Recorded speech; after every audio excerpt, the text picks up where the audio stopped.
My name is Sandra Santos, and I am the proud principal of World Language Middle School for Columbus City Schools.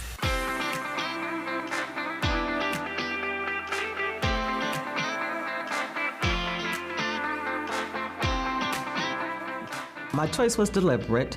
I'm a product of Columbus City Schools, so I understood from early on that Columbus City Schools is a caring community of educators. As an instructional leader, I have an opportunity to form a student's future. And so through forming it, I've worked with social workers, teachers, parents. And so as the instructional leader, I can implement various instruction intervention that will help to support students. So one of the specific resources that I thought was super powerful for me to be a first-year principal was a principal coach. The principal coach role really helped me in the supports of budgeting, knowing how to manage my time, knowing how to support my community, knowing how to build that culture and climate, and knowing how to get my students ready, because even in middle school, as a building principal, my kids have to be ready for the next level, which is high school. So I always try to let my kids know that they are one of my kids, and I'm going to treat them as if they were my own. And so I think just having that sense of community and giving them a sense of belonging.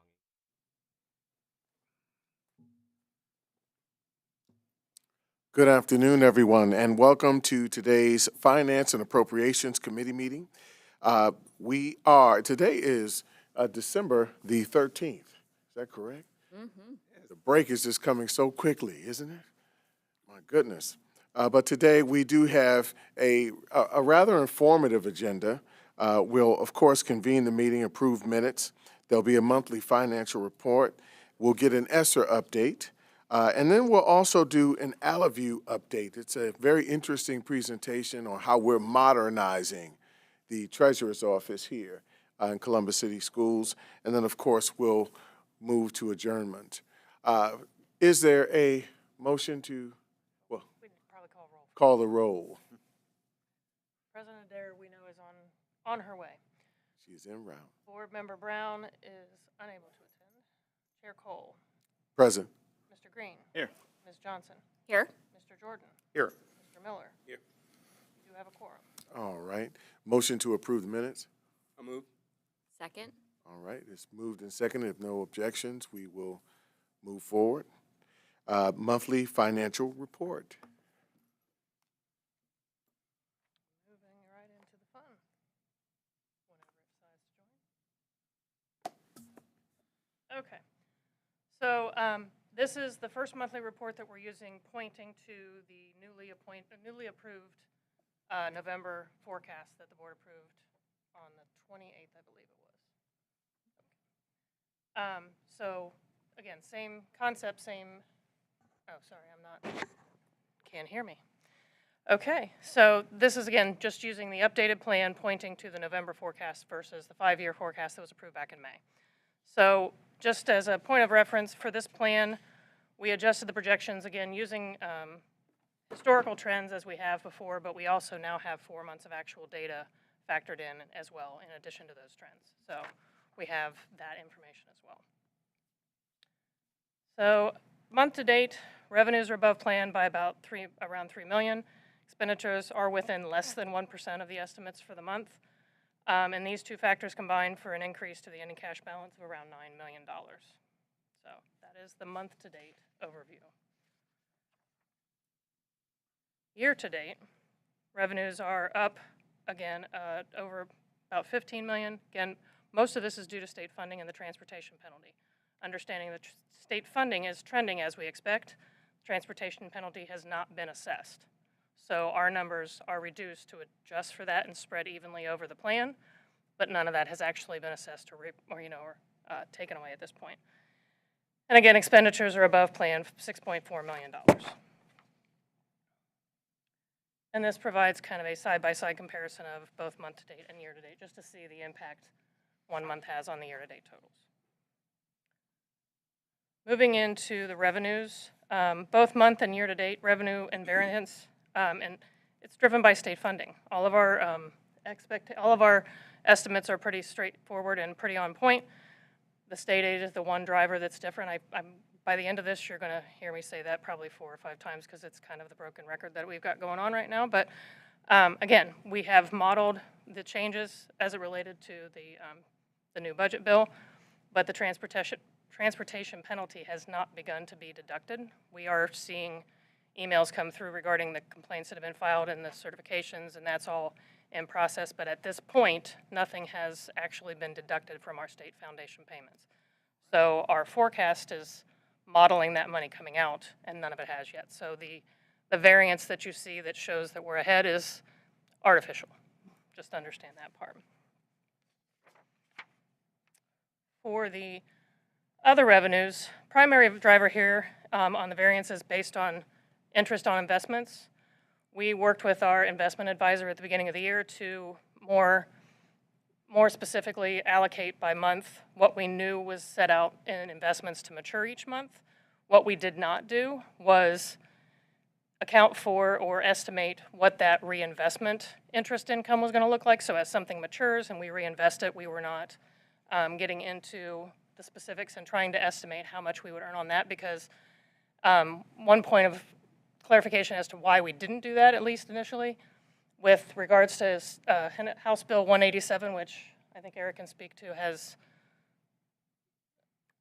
it's on hold at the moment, but there was a potential for some cash flow issues because the initial proposal on House Bill 187 had the potential to propose an emergency clause which would potentially delay bills. Fortunately for us, that's not the case, and even if it does go forward, that provision, that piece of it has been removed. But to at least be proactive and try to anticipate that, we spoke with our investment advisors and advised them starting in November not to reinvest as things matured, so that we would have potential cash flow available down the road if we needed it. So we did, again, try to be very proactive with that and making sure that when we had maturities come through, we didn't necessarily immediately turn them around and reinvest them in something beyond a term that we needed. So we made sure we had some liquidity available. Like I say, the upside is, doesn't appear that that provision is going to be an issue. Bills are going to go out as expected. The remedy for that they were originally looking at there is now going to be some sort of a homestead and rollback modification that they still haven't totally ironed out, but the upside is we are going to get our tax revenue when we expect it to, because that potential cash flow issue was problematic for a lot of people, but definitely for us.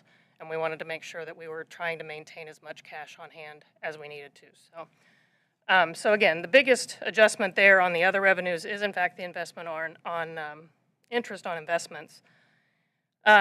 There is one number I wanted to kind of just highlight in case anybody noticed, the negative variance on the Medicaid reimbursement.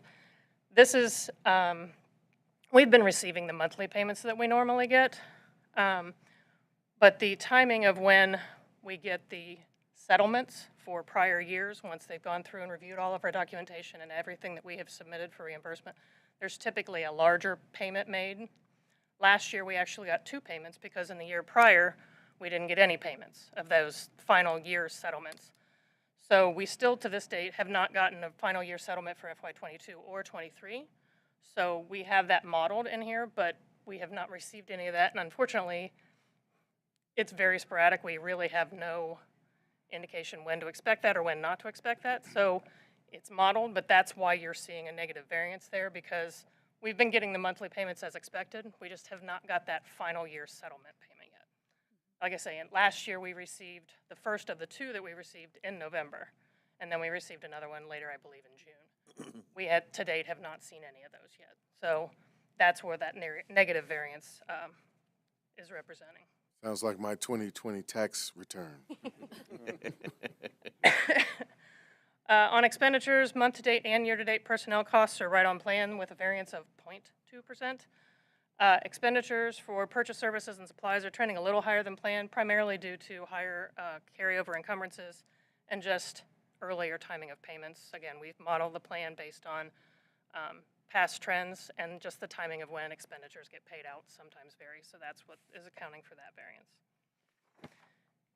Again, this is just a graph that we share frequently just to show personnel costs. You can see trend year over year is actually pretty similar, because we actually have the same 3 pay months this year and last fiscal year. That normally you see that blip shift a month forward or back because of the change of when the 3 pay months are, but for this year and last year, the 3 pay months were both in September and March. So you can see we're trending very, very similar, and things are trending as expected. And that is all I have for the month of November. If you have any questions, I would be free to answer them. Thank you, Madam Treasurer. Are there any questions? All right, good to see you, Jordan. See you. All right. All right, okay, well, then we'll move on to our ESSER update. Madam Deputy Superintendent. Good afternoon. Good afternoon.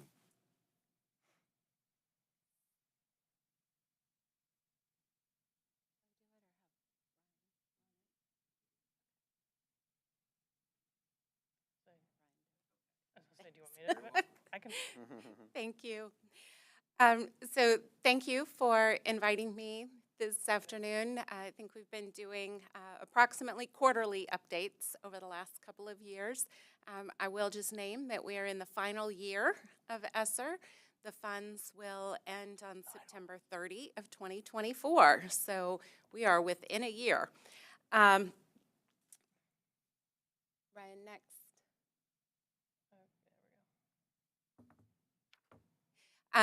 So on this slide, you can see the time period has not changed. We have had the opportunity to use ESSER funds since 2020, and again, the ESSER 3 will end in September of 2024.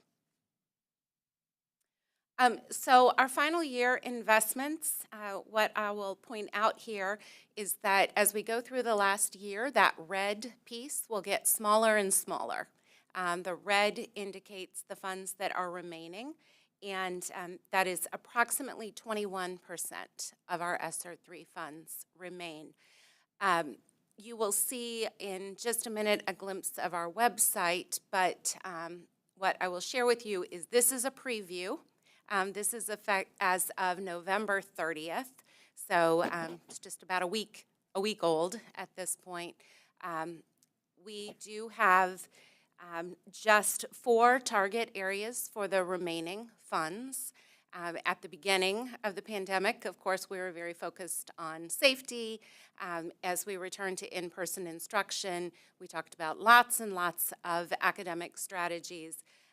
But in the final year, we have really focused, and we will spend funds certainly to support staffing in key positions.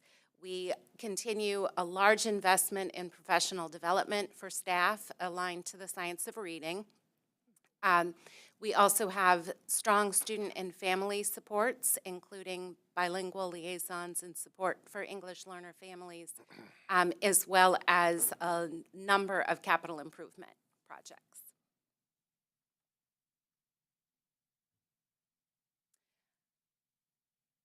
If you could click the tab for me. I just asked them to take care of it. They're doing it. Okay, great, thank you. Okay, so in the presentation, you click on that link. What this takes you to is a snapshot of our website. We have updated the website in collaboration with the Treasurer's Office.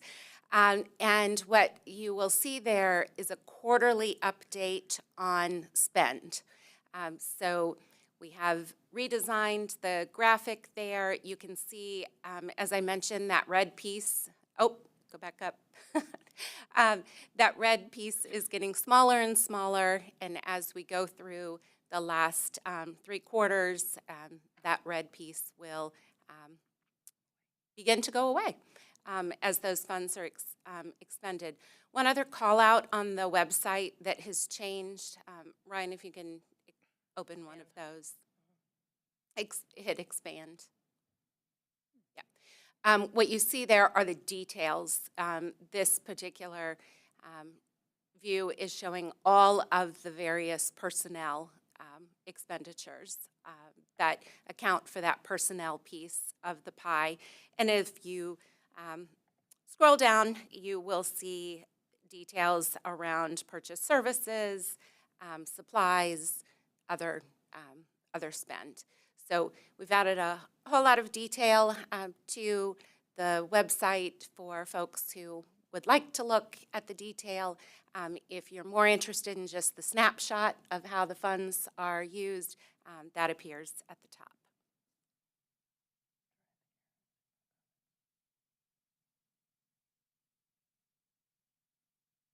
They'll flip us back to the next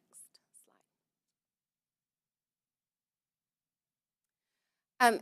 We are very often asked how we will measure the impact of our funds and what the district will be able to show at the end of ESSER in terms of our investments. So just a reminder to this group, very early on, we shared the internal application that we use. So anytime a principal or a department leader is seeking to access ESSER funds, we actually have an internal application that ties the requested strategy to board goals, identifies metrics and ways to measure. At the end of the work, we actually do an impact report for each strategy. And so if you look very closely at the screen, you can see some of the questions that are asked. We are using this data to make decisions about our high leverage strategies and actually have already identified a number of things that we stood up on ESSER that we plan to continue into the future. This is a slide that you've become familiar with, but just wanted to share again that these are the positions that have been identified to continue after ESSER. And these are the non-personnel strategies that we have identified to continue after ESSER.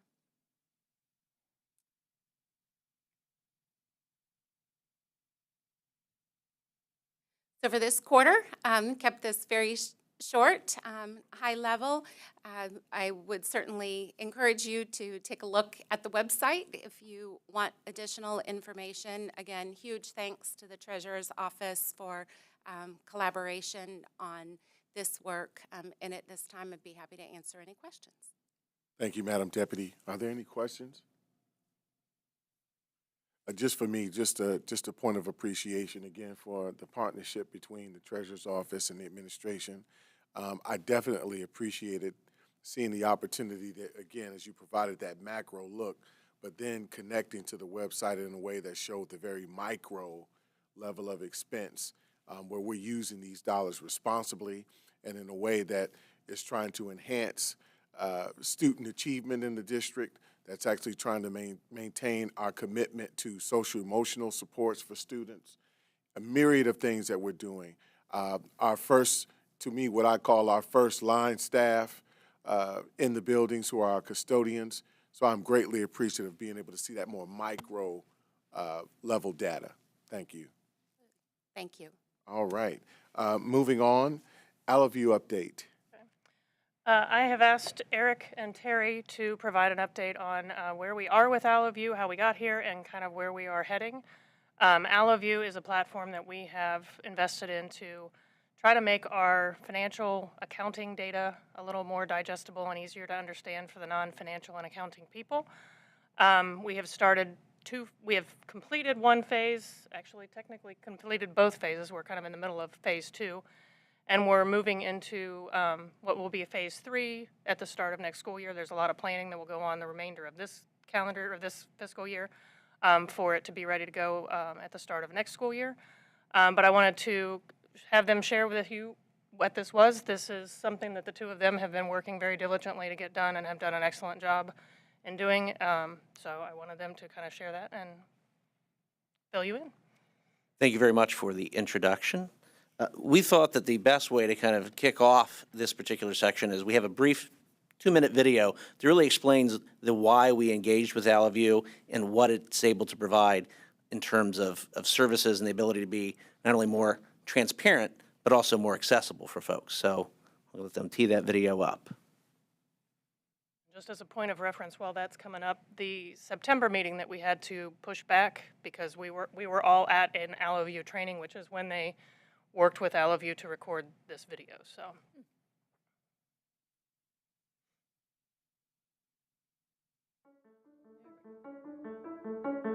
Change is scary for a lot of people. If I need to roll this new thing out, then I won't get my work done. Change needs a process around it. I was the one hesitant, so naturally when my boss said, hey, yep, we're rolling forward with Allaview, my first reactions were, oh no, this is something else we have to learn. Prior to Allaview, it was a lot of paper forms, a lot of paper shuffling, sometimes things would get lost. Upgrading to a more modern system like ours helps you save time, helps you make less mistakes, helps you be more transparent. Once I saw the value, the way the information will be shared with our district in a new format, I was like, oh my gosh, there can't be anything other than Allaview. So that's what sold me on going from hesitation mode to all-in mode.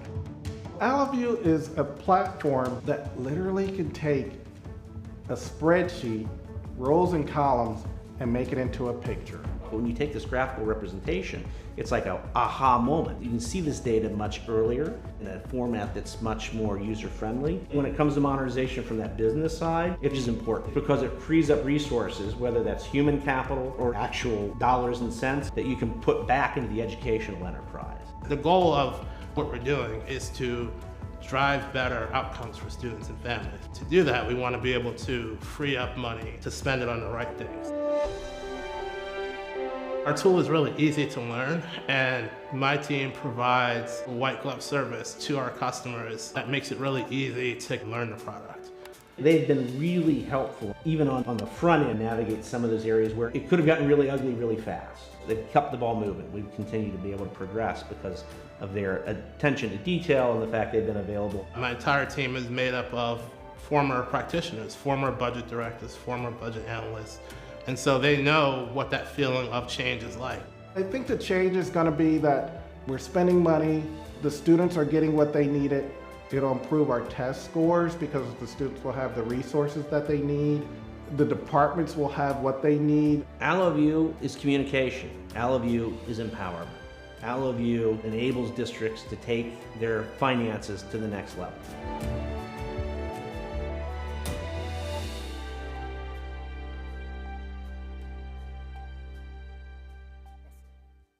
So, Chair Cole and committee members, I can't begin to say enough good things about Allovue. It's overwhelming our district that this positive transformation of our data into Allovue is being widely accepted, and it's being used. I'm just so excited. So I'm a big cheerleader for Allovue. With that, now that the PowerPoint's back up, you see a timeline, and this is no better, the best way to explain where we are in the process. So I'm going to take a minute here to go through this timeline. Back in May is when the board approved our contract with Allovue. In June, we started a kickoff meeting and we started designing this. So pretty much from June up until September, a lot of things were going on behind the scenes with people, our staff in CCS and the Allovue team meeting together, designing it, making sure we have what we need. This product is very customizable. So we said what we need and they put it together for us. So then early September, we had what we call our early adopters. These were actual principals, these were actual department, about a half dozen who were volunteering to go in and test the product, to say, all right, design team, this is what you designed, but this doesn't work, or this works good. And we took that information back, massaged our product a little bit, and then at the end of September, we rolled it out to the entire district. And what we have here on the screen are different colors because we have 3 different modules, as Ms. Vanover said a moment ago. The first module we wrote out in September is called Manage, and it's a dashboard, and it's literally those pie charts. I'll have an example on the next slide in a minute. But it's basically pie charts where principals and departments can go in and quickly see, this is how much money I have left. This is how much money I have on POs. This is how much money that's remaining.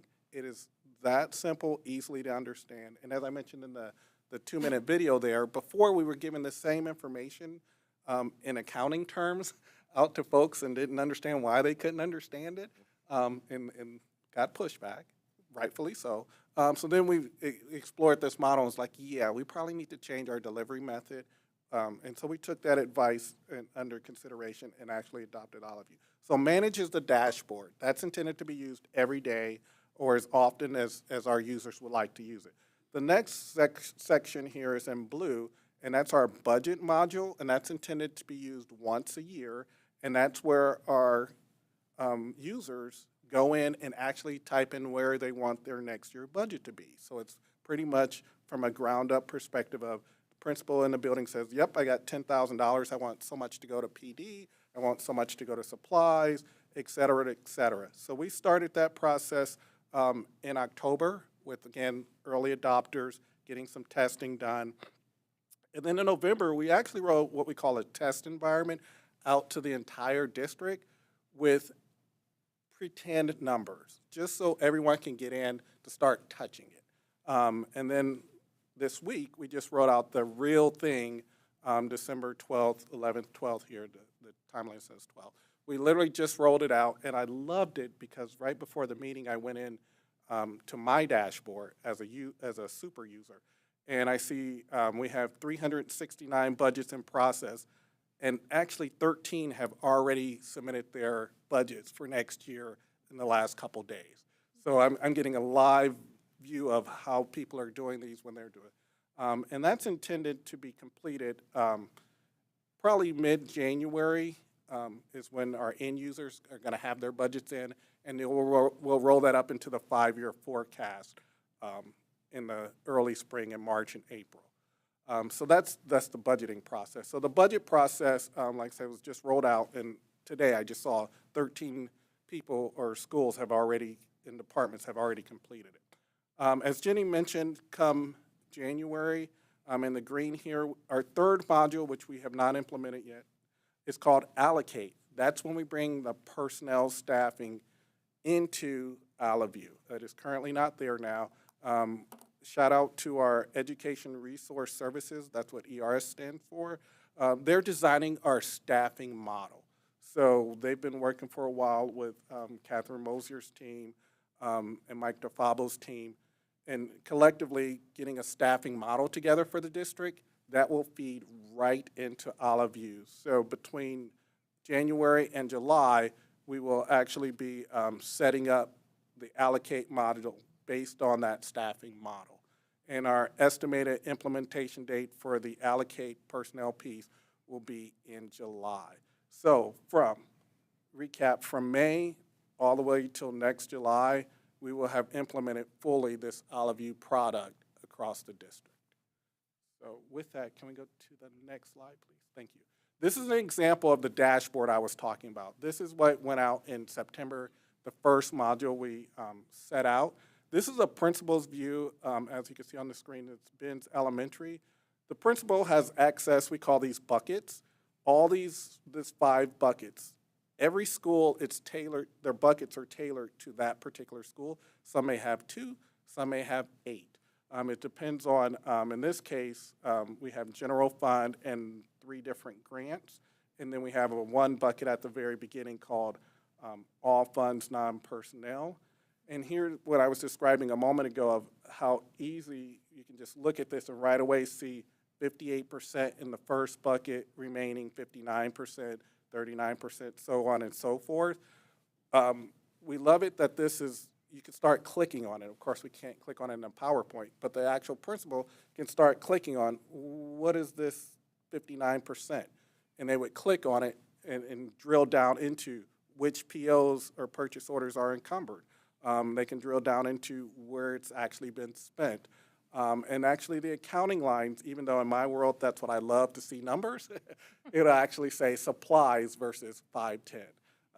So love it to death, and as well as our end users, they love it as well because it is easily understood and they can start drilling down and say how much is left, where can we spend it. Up until now, we don't have a slide. Before we were giving these spreadsheets, there would be 5 different spreadsheets we would provide, and they would have to figure out, oh, I forgot this spreadsheet, or where's this spreadsheet? It's all in one-stop shop now. So this is, I mean, this is my excitement. If you can't tell, I'm like, wow. It's reciprocal because I hear a lot of from departments and principals saying, thank you, Terry, I understand this. And it's also helped my staff personally, because once we got a lot of this data, we were rekeying or putting stuff together. It was taking our time inefficiently answering calls on adding those 5 spreadsheets together for the principal. So it's helped our staff tremendously as well. So with that, I'm going to pass baton to Eric to continue. Thank you. And before I move on to my last few slides, here, Terry's being very humble. We've gotten 13 budgets turned in already, another 90-some in process. This is amazing because it used to be a very time-intensive process where they would sit in computer labs for weeks on end and sit and work with people and key the information in. So we have taken what was a very manual, lengthy process, and within the first 3 days, 2 to 3 days of it being available, we've already got budgets in and budgets underway. So hats off to you, Terry, and your team for really making this shift. This has been very important. You're probably wondering, why am I looking at a slide from Arizona? In short, OliveView is working with the Arizona Department of Education, and they've been working on a forward-facing dashboard very similar to what Terry just showed you. As you can see, and you may be able to see or not see, there are different areas on here based upon kind of what your interest may be, whether that's as a parent, as a community member, or even as a school board member, and they have legislator here as well. We've started conversations with OliveView at this point to try to develop something like that for us. It was said at the last board meeting very eloquently that we don't have a transparency issue, we have an accessibility issue. And so what we're attempting to do, we're working with OliveView, we've just started the conversations, is to make sure that the data we have, and we're transparent, and you can look right here on this slide, we have transparency. You can go out to our website right now and look at any of our data, it's all there. Will you be able to understand the data? Probably not, but it's there. But our goal is to create something very similar to to what we have available to the schools today for the public. And so that is our goal, and that's what we're hoping to bring to everybody next. And with that, I think that is the end of our presentation. We would be happy to entertain any questions that you all may have. Thank you, Treasury team. Are there any questions about this software? This is not a question, but unsolicited feedback. The principals and department leaders love this, absolutely love it. As a principal, I can remember getting a monthly email with Excel sheets. I can talk about reading and math and closing gaps all day long. I would have someone print them. I would try to color code. It was incredibly difficult to manage. And then I would have a cheat sheet of what all the numerical codes meant to me in the building or in my department. This is an absolute game changer as far as the way that the information is displayed. In addition to that, I was out at a high school this morning, and they knew that I was out to look at some of their matriculation strategies, but the principal said, wait, before we get into that, I want to tell you what I did this morning. I did my budget. It's already done. I submitted it. She was so excited. And so as we are rolling things out and we talk about scale and what it's like to scale up an initiative across the district, this has taken incredible coordination and collaboration. The training has been great. Short, tells you what you need to know at that time, and then a couple months later, there's another opportunity. So really, unsolicited, the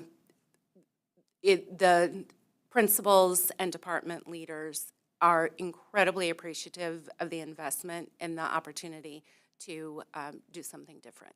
Thank you. Thank you for that feedback. Questions?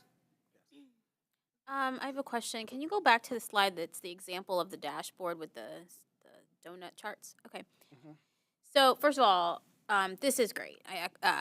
Everything that Catherine said. I remember when I first got on the board, one of the first things, like the school principal at my daughter's school, she was like, you have to sit down and watch me do this budgeting process. And so just hearing it and seeing it, and this is why now I have a question about just this snapshot, right? So I don't know if this is pretend or real data, but let's just, so if I'm looking at this point in the year, knowing that we're about to head into Christmas break, right? And I'm like, wow, this school doesn't have a lot encumbered. They have a lot that seems remaining in their pools of money. What now do we do, or you guys do as finance and even on the superintendent side, to ensure that, we are actually getting those resources down where they are supposed to go, and helping our schools and our departments really utilize the full capability of their budgets? Great question, and I'll start, and please join if you have.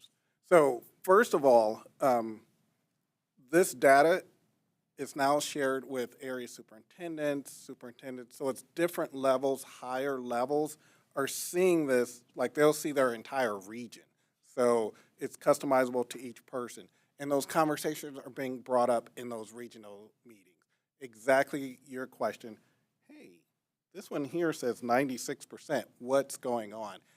And I yell, hooray! Because that is the intent of this. It is to, one, be so transparent to see where we are at, and ask those questions.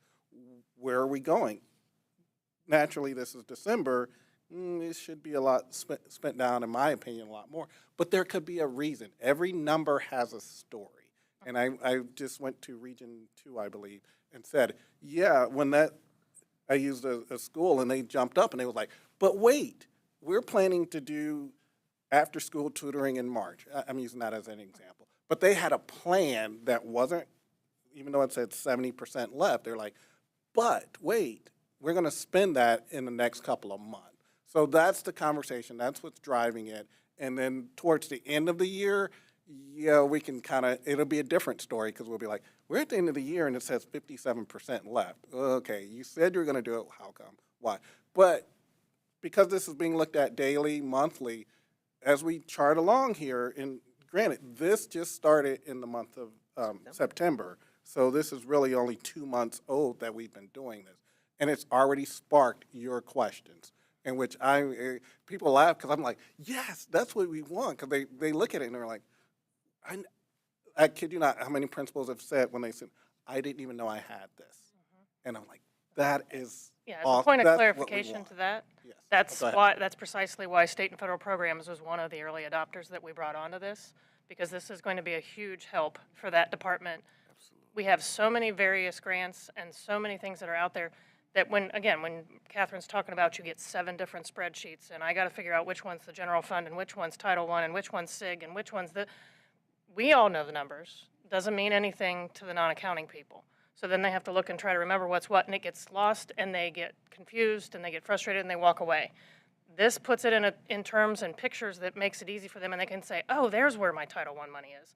And they can figure it out, and they can work with their administration and with state and federal programs to get that money spent down and used where it needs to be used. So that was precisely the reason that her team in state and federal programs was one of the early adopters, so that we could get all that feedback and try to make this as helpful for them, in addition to the building principals, the department heads, all those types of things. It's going to be a huge game changer for state and federal programs. And one other comment I'd like to add. So I did sit down with the Chief of Staff, Mike DeFabo, early when we were designing this, and we have our targets in mind. So we know what the spend has been historically. And with this implementation, we're going to see, hey, has our spending increased, decreased, and why or why not? So to your question is, what are we doing with the data? That's one of the things is that we're sitting down with the superintendent side, particularly DeFabo and Chief of Staff, as well as Catherine Mosier and a couple others, to say, hey, our target was to spend X percent. Did we make that or not? So it's a work in process to be continued, but now we have the tools to do that. Any additional questions? I have a question for Russ, actually. In now being able to see the data this way, is this going to help us with our equitable resourcing guardrail? In what way do you see that?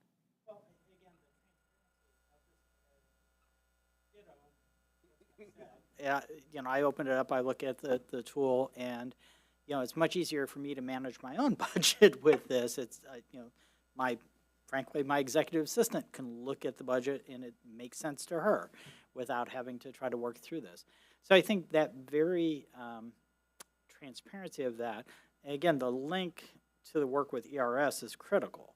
So as we're talking about aligning budgets equitably, this is the tool that's going to facilitate that and do it in a way that we can all see where those resources are going and whether or not we're doing allocating those resources consistent with what we've said our student need. So I think it's absolutely aligned to it, and it does it in a way that is intuitive and accessible to many users. Like you said, principals down to my executive assistant find it easy to use and transparent. I don't know if it's possible. I think it would be helpful that board members have some sort of view. Well, that's precisely what that last part was talking about. We're working with them to try to get something like that out there that's an outward facing, because for this you have to have a Munis log on, and that's a little bit obviously more challenging for non-CCS employees. But that's essentially what we're striving to get. And the nice thing about it, and I don't know how well you can see that top box in the right, you can customize it. So if you want, and it's not that the data is any different, it's just how it's presented. So it's not like we're hiding data from one group and not another. We're just presenting it in a way that makes more sense for the various groups that need to see that. So if the focus is over here is on grants, then maybe we focus and highlight grants. But if somebody else wants to see something, so we have that ability to make it very customizable and very user-driven by what their needs are. That to me was the big selling point to this.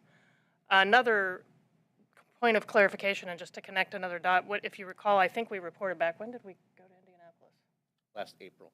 Yeah, last spring, before we even got the adoption to move forward with this. the three of us, as well as Kristen, Terry's director, all went to Indianapolis City Schools. I think that's their name. I don't know what they have Munis. They have worked with ERS, and they have implemented AlloView. They're about maybe a year and a half ahead of us. So we kind of went and talked to them about, was this good? Was this a great investment? You know, just to try to get that feedback to see if we were making the right move. And it has been a huge help for them as well. So it just helped reinforce that we were moving in the right direction and providing something that would be beneficial down the road. So, like I say, overall, I think this is very helpful, and I think it will make accounting information that we all love and can dig into and know what all those numbers mean, but it makes it user-friendly for the academic side of things and the non-academic, just outward-facing, non-accounting people. The accounting is only is only good for those of us that enjoy that kind of stuff. If it's not provided in a way that makes sense and is digestible, it can be very intimidating, and it can create a lot of distrust and a lot of questions. And hopefully, this will provide a lot of clarification and transparency for both the staff as well as the community. So, Any additional thoughts, comments, questions? Sorry, one more. So I just went to that website to just play around with it. And when you mentioned, I think it was in the last board meeting about the public facing, that's what this is. that's what this is. Yes. Okay, so this is really cool. Yeah. It gets on a pure pupil per school, and yeah, I love it. Okay. Yeah, that's and again, it's customizable. So if there's something on there that we want to see that they haven't necessarily modeled, or something they've modeled that we don't need, that's not relevant because it is a different state with different rules and laws and all this stuff, we can make it look the way we want to. But it's nice to know that they're working on it, obviously, and that they have something that we can look at. They're very, from what I understand, they're very excited to work with us to develop this, because I don't believe they have a lot of outward facing. We're one of the early adopters of this, and I think they look forward to being able to move forward. I can't say enough about how helpful and how great they have been in terms of getting this set up. To Catherine's point about the trainings were offered 4 or 5 times a day in bite-sized chunks. We're not talking a half day of, oh my gosh, click here and click there. It was all very purposeful, very focused, and it's all recorded. So if somebody's out sick today, you can point them to a link and they can watch it at their leisure when they need to. And if you watched it once and then you go to do it and you go, oh crap, I don't remember this, you can go back and look. It's just very user-friendly. They have a whole department about change management. It is phenomenal. It just helps you walk through all of those various pieces and challenges that making any kind of a change, be it little or big, and it helped navigate through it, and I think it has been hugely successful thus far. I thank you. I think one of the things in closing, I greatly appreciate about it is that it is real time. It's as close to real time as we can get. It refreshes every evening once you guys get it tied to our system. Yep.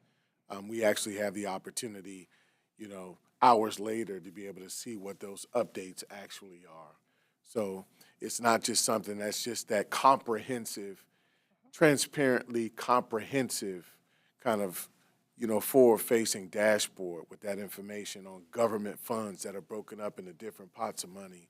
But at the same time, it is real-time information once that system is updated. So thank you for this. I look forward to seeing more.